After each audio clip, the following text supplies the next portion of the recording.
ఉండిపో ఎప్పుడు నాతోనే హొయ్యా రే హొయ్యా రే హొయ్యా హొయ్యా నీ వల్లే పిచ్చోడిలా తయారయ్యా హొయ్యా రే హొయ్యా హొయ్యా నీ వల్లే నాలోనే కల్లంతయ్యా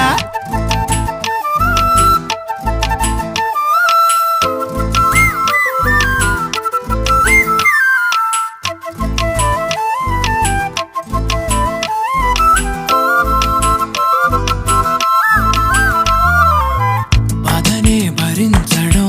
అందులోంచి బయటకి రావడం చాలా చాలా కష్టం అని ఏంటో అంతా అంటుంటారే వాళ్ళకి తెలుసో లేదో హాయిని భరించడం అంతకన్నా కష్టం కదా